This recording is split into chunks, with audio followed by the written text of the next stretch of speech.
Amanda, you're all set. Okay. Well, thank you, everyone. Today is Thursday, July 3rd, 2025. This is the Government Operations Committee. It's about 2:15. We're starting a little late. We have a tornado warning at the moment and some very dark skies outside, and the power has been going on and off. So we are hoping that the power stays on, and we're going to try to get through our agenda today. Thanks, everyone, for your patience. I have one change to the agenda. The resolution is on your desk. This is the authorization to execute quitclaim deeds, sale of foreclosure properties at public auction. And I will add this under the Director of Finance report. Is that good? Yes. All right. Any other changes to the agenda? Okay. I don't think we have any public comment. Let's take the minutes of June 5th, 2025. Greg moves. Mike seconds. Any questions, comments, or changes on the minutes? Okay, all in favor? Thank you. I should say that we are here. We have Mike Lane and Greg Mezey and myself in chambers, and we have our new colleague, Dan Nolan, is here joining us as our new legislator who was just sworn in half an hour ago. And welcome. Thanks for being here. Thank you very much. Looking forward to it. Thank you, everyone. You will definitely come to find out that this is the best committee. All right. I look forward to it. You'll also find out that that's the last applause you'll ever get as a legislator. Yeah. You know what? I'll relish in it right now. Yeah, when you leave. When you come and when you go. Yeah, that's right. Pretty much. So right now, 6 months from now. Exactly. Yeah. Yeah. Well, thank you for being here. Thank you guys all. Okay, so our first topic is assessment. And Irene Kehoe is here. You can come on up. We have a resolution authorization of multi-year agreement. Oh, wait, there's a new title, which is on your desk. Authorization of multi-year agreement with Schneider Geospatial and return appropriations to contingent fund. Can I have somebody move that, please? Greg moves. Seconded by Mike. And Irene, do you want to say anything about this? I'll give you a few words. So happy 4th of July Eve. I think what's happening outside is a precursor for tomorrow. So yeah, that's what we're experiencing. Jay sent the person that knows the least about computers to present to you today while he's on his way to Ocean City. So we're requesting approval to sign a 3-year contract with Schneider Geospatial for our public online information. Schneider acquired SDG, Systems Development Group, which is what we have now for our public interface. Some of you may know it as Image Made Online. Their software that we'll be using is called Beacon. A couple of surrounding counties have already changed to this, as SDG will not be in service anymore. Jay mentioned that we've gone back and forth on the best way to provide our data and not lose anything in the transition to Tyler. We have over a terabyte of data that's indexed. I had to look up what a terabyte was. It's a lot of data. We requested $25,000 back in May in anticipation of moving to Tyler technology early for our public interface. And we don't like to ask for money from the contingency fund. So Jay continued to look to see, was there another avenue? So our department's pretty cognizant of how we spend money, because as you know, we listen to people on how we spend money. So after many conversations, presentations, and negotiations, we think that Schneider is the best way to move forward with the public interface. Their software is very similar to SDG. I was showing our staff, Seneca County has it, Tioga County has it, so very similar, maybe some better things than what SDG has right now. Jay said they can convert our application very easily. We'll give them a copy of our images. We don't want to lose anything in the transition. So, and I think our IT department would like us to go from where we are now to a more cloud-based interface. It would be best for them. So I think in the past, we were never allowed to do a multi-year contract, just a one-year contract, but how Jay explained this, this is more like a 3-year service agreement, kind of like what we've had in the past with SDG for the past 20-plus years. So we would be asking for that to get us through the conversion to Tyler, so we wouldn't lose anything. Tyler's going to try to develop something for the first quarter of '26. Whether that happens, but we'll still be covered. I believe the price for the first year of this Beacon Schneider Geospatial is $6,600, which is what we've paid, the same amount we've paid to SDG, and I don't believe SDG had changed what we had to pay them for the last 20 years. So even though they're saying it's just a different company, but not a different company, and even though they're saying possible up to 2% increase in the second and third year, we haven't had a change in 20 years, so I don't know that they'll do anything. And so we'd also like to return that $25,000 to the contingency fund. I don't believe it's been put into our account yet, so. Oh, okay. Okay, questions, comments? Okay, I guess we're good to go. All in favor? That's unanimous. Okay, and Jay said he'll have a couple of things to bring to you next month, some things in the state budget for some exemption things, solar, all of that, but he can get into that in more detail next month. Great, well, thanks for being here. Thanks for being so Amanda. kind. Amanda, Yeah, Mike. as long as Irene's here before she leaves, and of course Jay will be back, but I've been thinking, and there is a lot of misinformation out there, as we all know, about assessments. And wouldn't it be nice if we could set up some kind of a tutorial for the people running for the elective office? Because they're going to be running into these questions when they go door to door. I don't care which party you're in. And it might be helpful to them to understand what our assessment process is and why it's not related to taxation, except around the corner. And just a thought. Okay, thanks. I believe a couple of people have already reached out to Jay, and he's had conversations through with it. them, so. Good. Yeah, Yep, that's we're great. open to anybody coming to the office, and Jay and I are happy to meet with anyone. But we can always do a tutorial. We're working on our website, do a tutorial on our website Yeah. as well. Yeah, Super. great. Thank Okay? you. Thank you. All right, thank you. Okay, so the next topic, our Chief Equity and Diversity Officer was actually unable to join us, having a medical thing today. But I've been talking with her, and, we had talked about the legislature having equity indicators, as we've asked all the departments to. And she wrote up the memo that's on your desk. And I think that she was going to walk us through some of this and kind of help us have a discussion about what an equity indicator would look like for us, what we could do. There are some samples that she wrote out here. But I think that I would just ask maybe you all to read over this.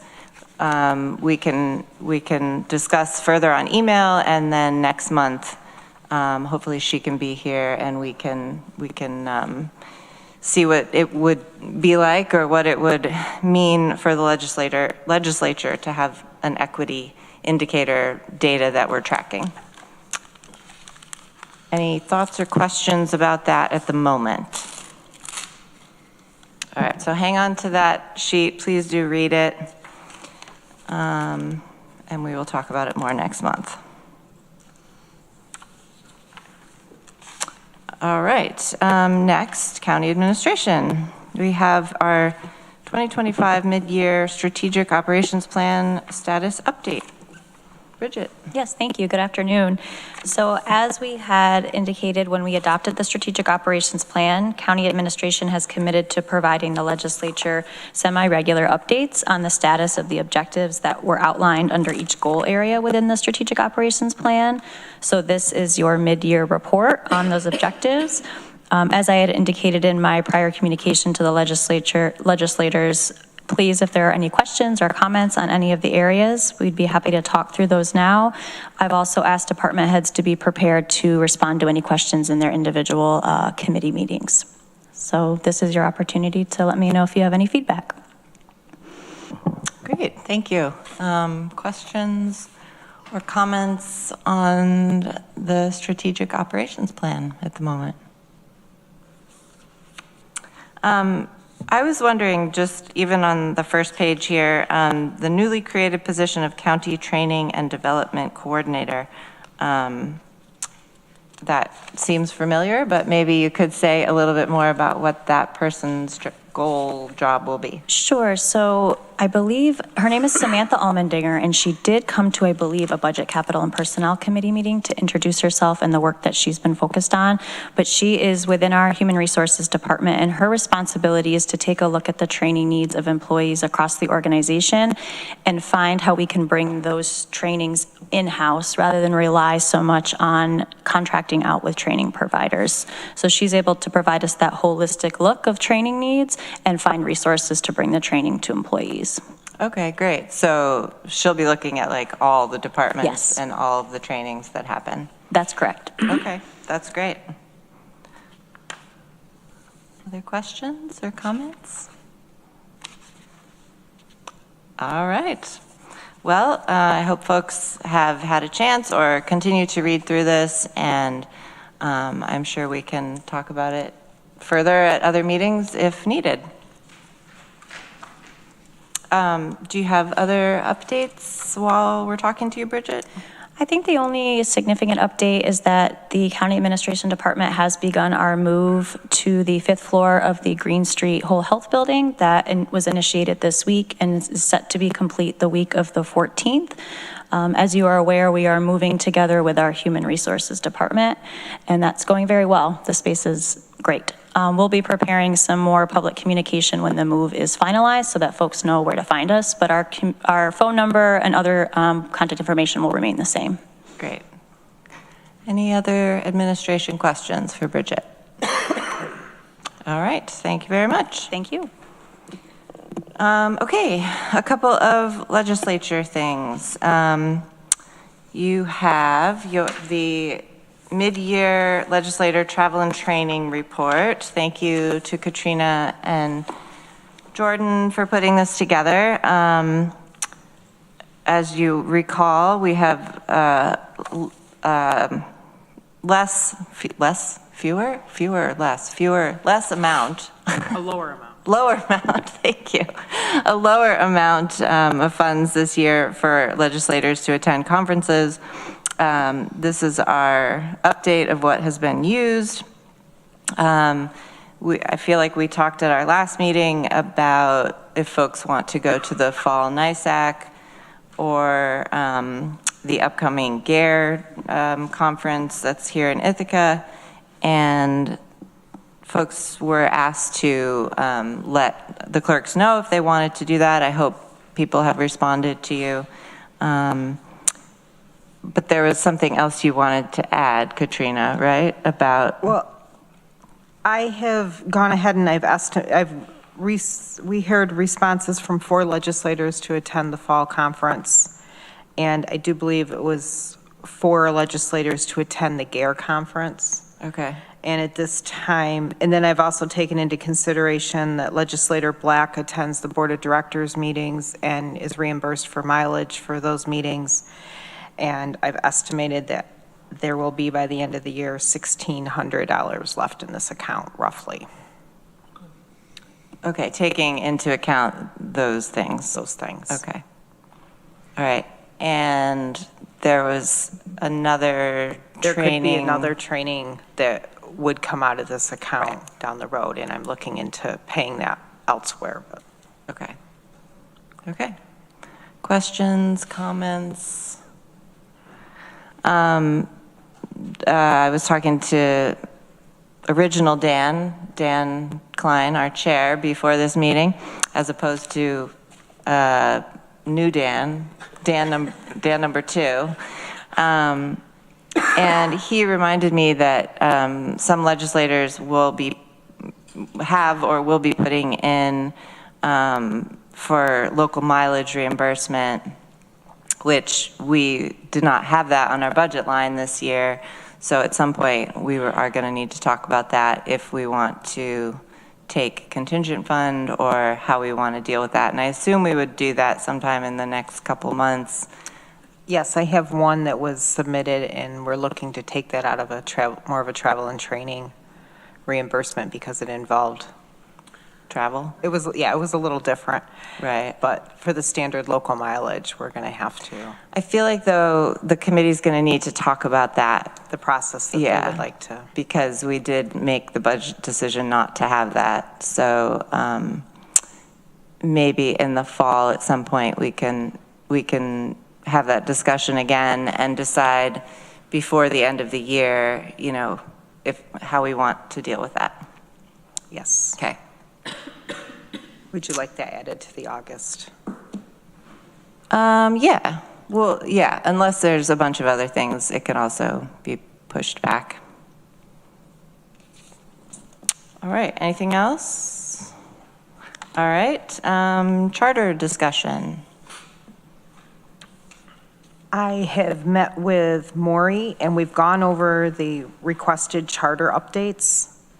And there was one of the updates was about the county administrator and his responsibilities to ensure that they can be delegated, and that is covered in the charter, so there is no need for an update there. There was another request which reflects an increase in compensation for the vice chair, and we've reviewed that, and there is no need for an update there. And Next cycle. the next year, we have set the salary for the vice chair to be 1.25 times. Okay, The chair gets 1.5, and we've set for the vice chair to be 1.25. So that will start in January. There's no need to do any further updates. anything for the charter? Yeah, No. okay, gotcha. And then legislators to be elected, an odd number of years. We are waiting to see what New York Right. State comes, since that's still in an appeals process. Okay, The only thing that we are going to have to really do an update on is changing the number of legislators from 11 to 19. Or You to mean- change it to an odd number between 11 and 19. So okay.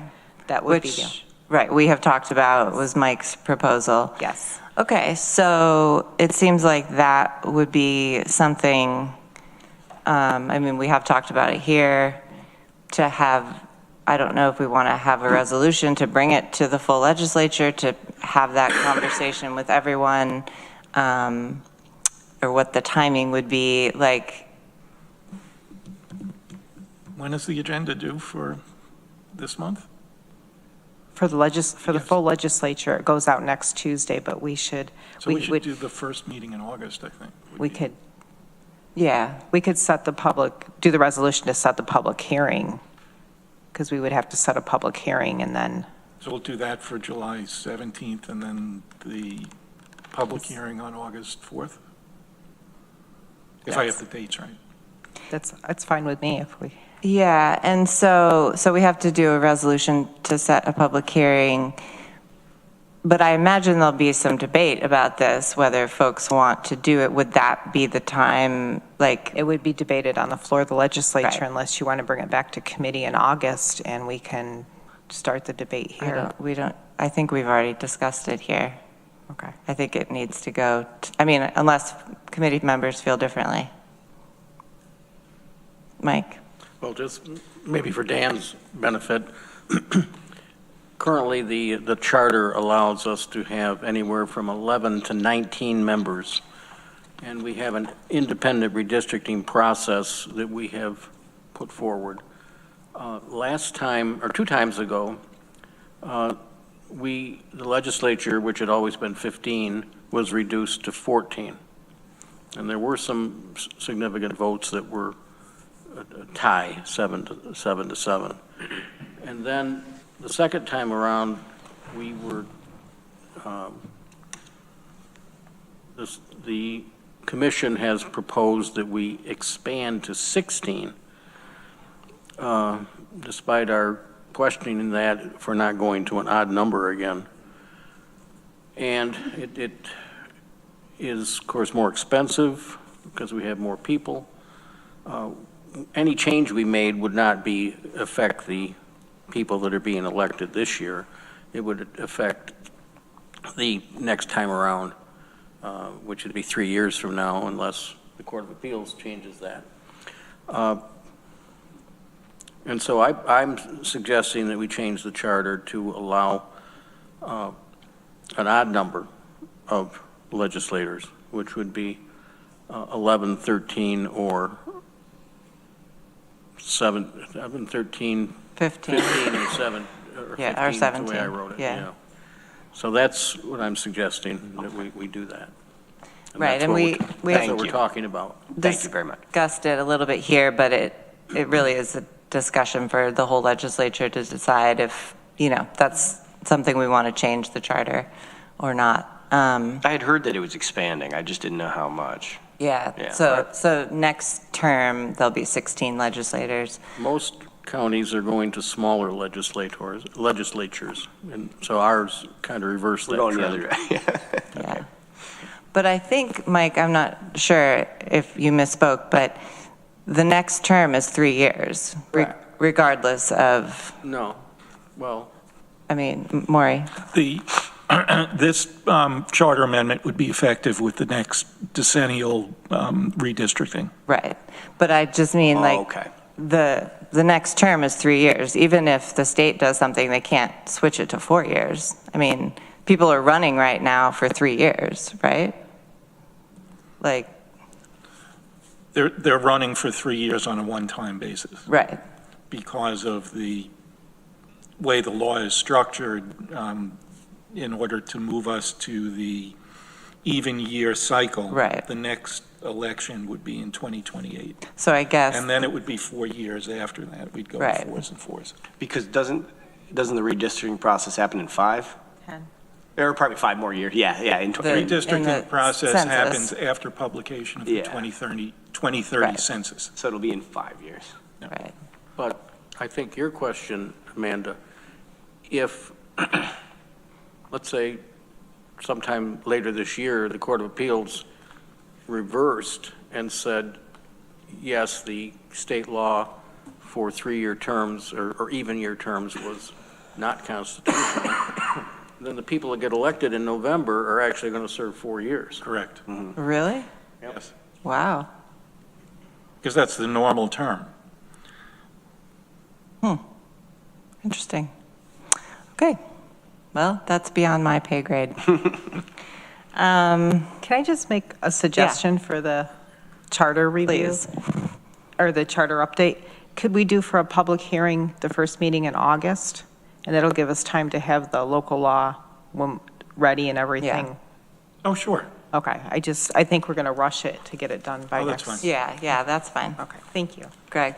Did we vote in this committee to take this out of this committee? I was just going to ask if the committee is going to give me direction to do that. I guess I thought we did, but we never had a resolution, did we? No. Okay. So I guess we haven't voted. So we probably should do that first.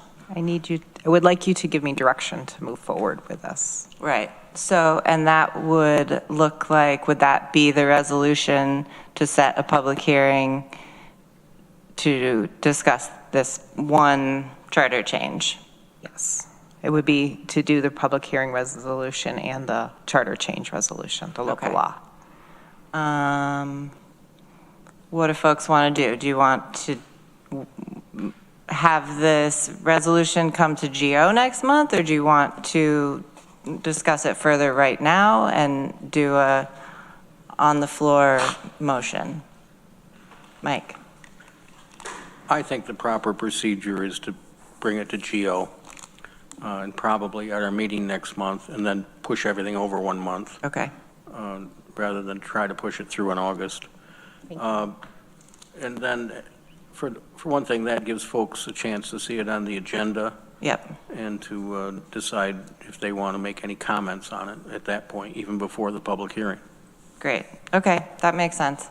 So we'll Thanks, Mike. Thank you. have a resolution next month.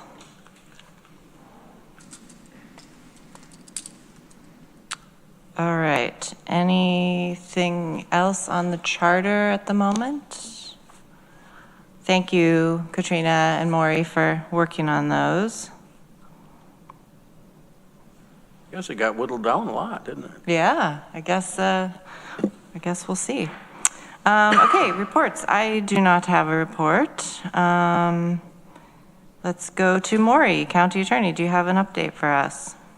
Just that if variety is the spice of life, our practice remains very, very tasty. I'm advising on, all sorts of things on different days. Take your pick, and all is going smoothly. Our search for an assistant county attorney is proceeding, and hopefully we will have more to say about that in another month or so. Okay, great. Questions for Maury?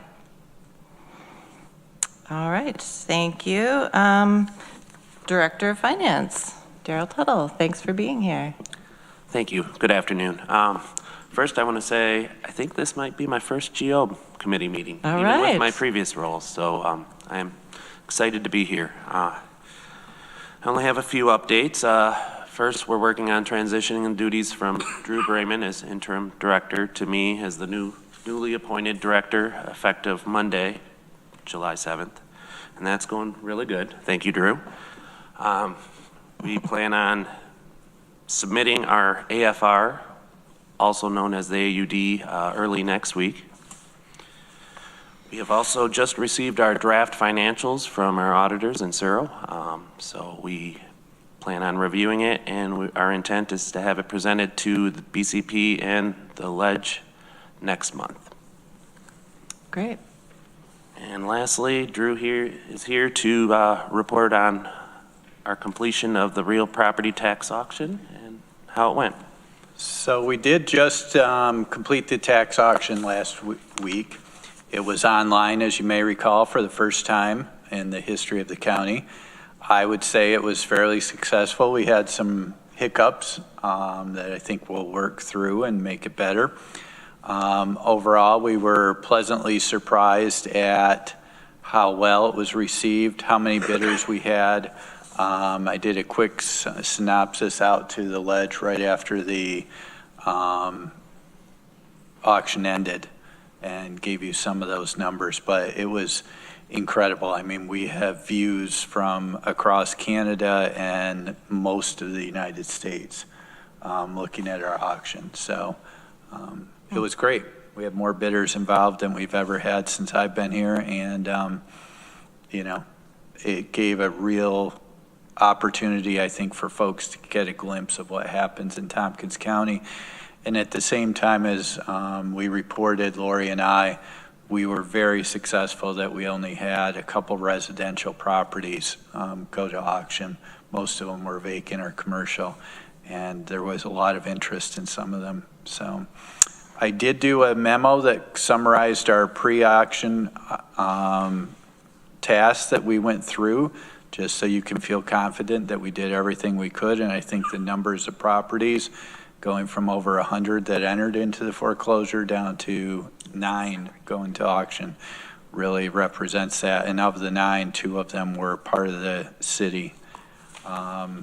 overall, I just wanted to summarize the results that we have received payment on all the parcels except for one that we're working with Maury to put back through an auction process. It may be next year when we do the auction just because of the fees and stuff. It is a vacant lot with 2 burned structures on it, so we don't think there's anything significant. There is some interest. We've gotten calls on it, so Maury and I have been looking at what our options are, but it looks like the new real property tax law is recommending an auction on that. We did have a surplus, which was one of our goals, was to try to make owners as whole as we could, short of them hiring their own real estate person and selling their house before we foreclosed. And so all the properties but one will have a surplus that they can go through the court process and claim. The one that did not was a commercial parcel on Danby Road. There were some environmental concerns. It was formerly a gas station, I believe, service station. And they had not paid the taxes on the property since 1999.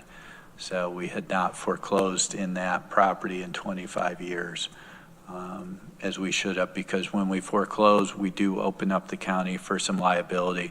So we work with the planning department. Darby has been the recent one that we've worked with, and they usually tell us to withdraw those parcels that could have environmental concerns. We did have a nice DEC report on that parcel, and we did publicize that there was a buried tank still there, and the other tanks were removed without incident. So that was a successful sale on that parcel. But we will have a deficit that we'll be working through for this year on that. And then there's a detailed report. If there's any questions, I'm here. There's also a resolution to authorize the quitclaim deeds that you can move forward. Great, well, let's get the resolution on the floor, and then if there's questions, we can do that. So can Greg move, seconded by Dan. Questions, comments? Greg? Since this wasn't in the agenda packet previously, would it make sense to just read the resolved for the record? So Sure. I don't know if it makes Go. sense or not. Go for it. All you. Okay, so the resolved here is on the recommendation of the Government Operations and Budget Capital Personnel Committees at the Tompkins County Legislature, upon payment in full of the bid price, plus current taxes and filing fees, the county administrator is authorized to execute quitclaim deeds for all parcels sold at public auction. Town of Danby, 1860 Danby Road. Town of Groton, 595 West Groton Road. Town of Ithaca, Sheffield Road. Town of Newfield, Elmira Road. Town of Ulysses, 4026 Podunk Road. Town of Ulysses, 1837 Trumansburg Road. Resolve further that the Director of Finance shall make the adjustments along with necessary budgetary and accounting entries to effectuate the intent of this resolution. Great, thank you. Mike? A couple of things. One, as you mentioned, taxes keep accruing on these parcels that we set aside because we're afraid of the environmental issue on that. Is there any way we can pause those taxes? Can we remove parcels from the warrants, for example? And I don't, it may be a question that can't be answered today, but I'm just wondering about, it seems to put us in a deficit because we're trying to protect ourselves from a lawsuit because it's an environmental hazard. It doesn't make sense to just keep getting deeper and deeper in debt. We do reduce if there are concerns like that, and on this parcel, we did reduce the assessment on that parcel to $1,000. So the taxes were accruing about $30 a year. Oh. But the first few years, it was a full-fledged service station. I think it got torn down, and Jay can chime in, but Jay told me that I think it was 2002 that it actually got torn down. So. Yeah. Greg? Sorry. Sorry, Mike, read. Still on that issue, or go ahead? Yeah, so my question in that case, would the owner be able to come back then and pay the original tax amount plus the reduced tax amount to recapture the property? Yes. We go through the same process. We did notify the owner.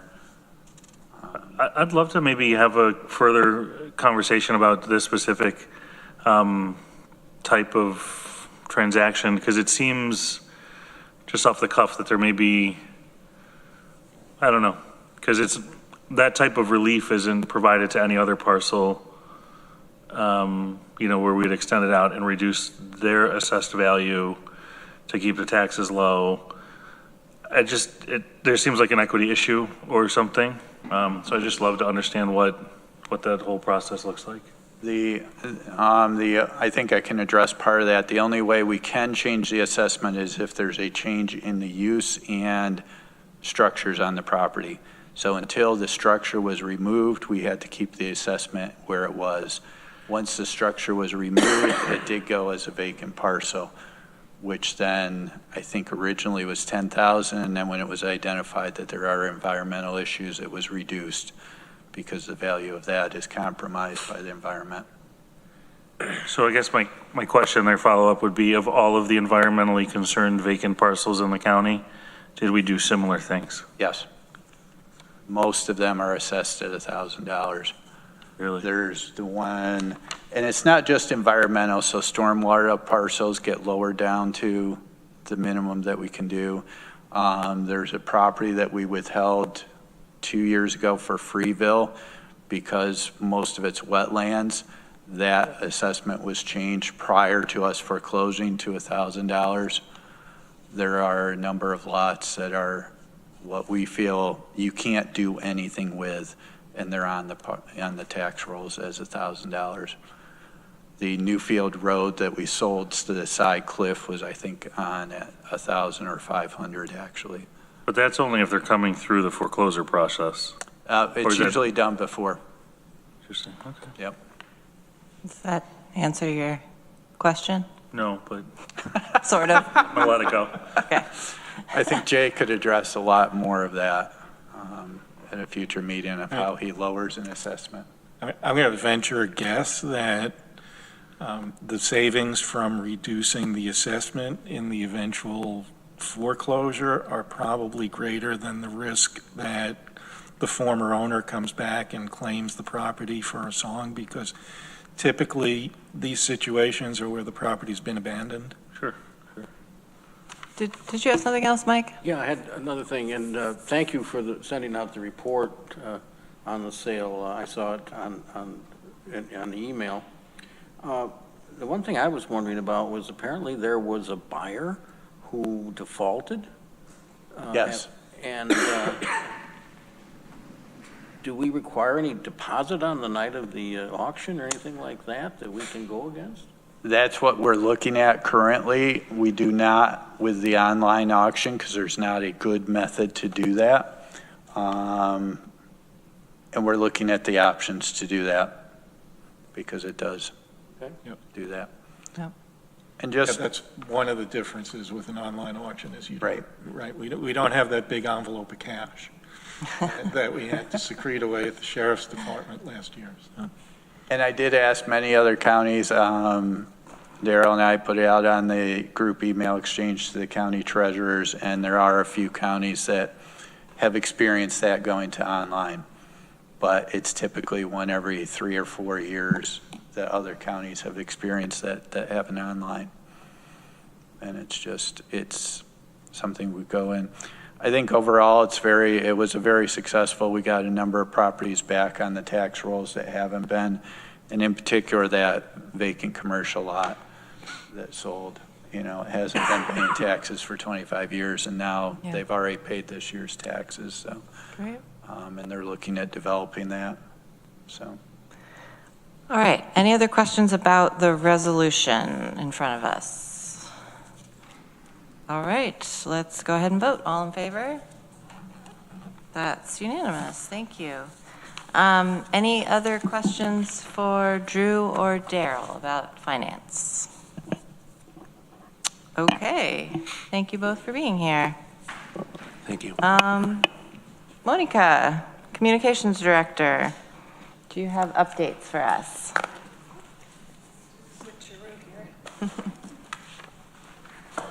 Good Afternoon, everybody.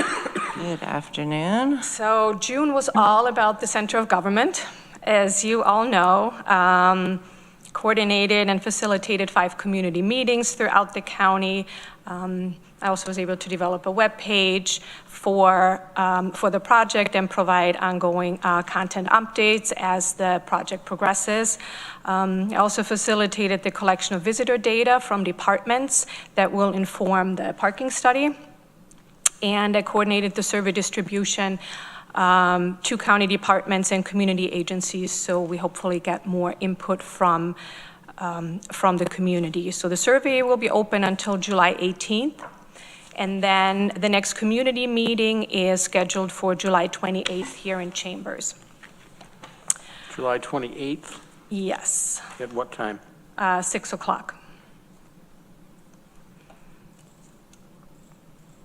And so along the lines of external communications, you should have received the spreadsheet that I collect for the media coverage that covers county business. So up to date, we are almost up to 250 articles this year that covers county departments, legislature, and other county businesses. I'm also focusing on increasing our social media engagement. The county has a Facebook page, and so over the last couple months, we've been able to increase our followers by posting more often. We're announcing our meetings. We're sharing more content also from other departments, and in June, we've had a 140% increase in views compared to the last 30 days. So that was 15,000 views, and that's pretty nice for us, considering the history. So we're trying to slowly get up and get more engagement through the social media channels. Another project that I've been working on was with the Board of Election, their election sticker contest. So for setting up the infrastructure for people to submit their designs, and then also setting up the infrastructure for the public to vote on their favorite designs. The voting ends tomorrow. So we have over 1,200 votes so far. That's awesome. It's a pretty close race. So again, I put up multiple releases on that subject, also on social media, trying to encourage people to participate. And then I'll be working with the Board of Elections on a release and moving forward with announcing the winners. We've also done a number of photo shoots with staff from various departments for an HR recruitment video. So we're asking people, and this is all on a voluntary basis, why they like to work for the county. And the idea is to have a 3 to 5 minute recruitment video that HR can use when they go to fairs, or also put it on the website and on other digital channels. And generally, we're working with departments on fine-tuning their website content. It was also a busy month for press releases. As you know, we've had a lot of stuff going on over the past month. But I'm also trying to focus on internal communication with our staff. So we launched a ticketing system for people to request support from communications to really streamline that process, and it also helps me with the resource allocation between myself and Rob, for all the department requests that we are getting. And this week we also launched our intranet, which is our internal space for employees to access resources all in one place, and also it allows for cross-department collaboration. So we're really happy that it has been up for a while, but it hasn't been utilized that much. So the feedback so far has been really great, and people have new ideas of what else we can put up there and how else we could utilize that internal website. And so along those lines, I'm looking at how we can increase the efficiency overall in county communications with the staffing that we have available. And so I'm looking at various efficiency tools as budget discussions are coming up. So we've talked about the media monitoring that I'm currently doing, very rudimentary in a spreadsheet. I'm looking at media monitoring services that really give us insights in real time, also about the public sentiment that can help us, especially with new initiatives, to to frame the conversation and be proactive and all that. Plus, it covers all the channels. Right now, I'm just collecting what the media, like media news articles, but it does not cover any podcasts or blogs or any other social media channels where people talk about what the county is doing. So that would be really great to have a better idea of what those informal conversations are that are happening. Another thing that I've been investigating and demoing is a social media archiving services, because the social media posts that all our 25 accounts that we have that are happening on there, they are public records and they're subject to the public records law. So if anybody ever asks for anything, we have to be able to provide any version of any post that we have put up there or any comment that has been edited or deleted or whatnot. So all that information has to be available at our fingertips, which would be really hard to do manually for 25 accounts. So again, there is a service that has that in one place and you can quickly retrieve that information.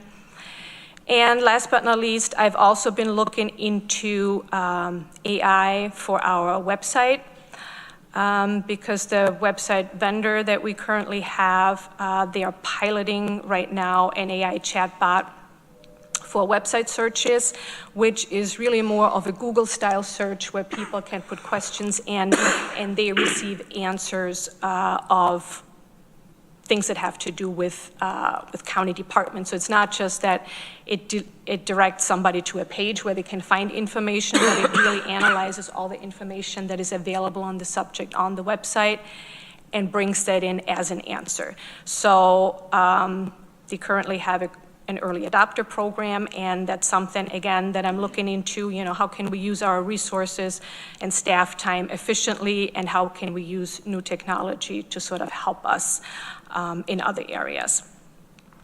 And the Public Information Advisory Board has 2 new members. So all our seats are filled on this committee, so we are really happy. Yes, because we were at a point where we almost didn't have enough people to meet, so we almost didn't make a quorum. So now we made an effort to recruit and interview and select members, and so by the next meeting, we should be all set. That's all I have. Any questions? Questions or comments? Mike? Well, we'll comment on each thing she talked about. That'll take us the rest of the evening. You've done a lot. Thank you. The Center of Government meetings were so well organized. Thank you for that. I was interested to hear you say that you're doing some videos with the employees and talking about departments and things, because we did that quite a few years ago, and they were wonderful. Joe Mariani was the county administrator at the time, and he actually put together some little equipment and went out and did several of them, and we actually ran them on the government access station. We could put them on that again or stream them, I think, and it made us feel good. They could say what they wanted to, of course, but it was generally very positive. I think it was during the bicentennial of the county that we did a lot of that. Yeah, and that's an initiative from HR, actually from the new training coordinator. And so I think freshening those things up from time to time makes sense, and we're really trying to get a broad cross-section of different types of professions and jobs that people can have with the county that not everybody might think about. And also in terms of demographics and just showing, that the county can really be a place for everybody. Great. Well, yeah, thanks so much for all the different things you're working on. We appreciate it. Thank you. We also have Rachel Graham from the county clerks. Do you have any updates for us? All right. Thanks for being here. Committee members, do you have any updates about anything? All right. Well, thank you all. Sorry about the delayed start.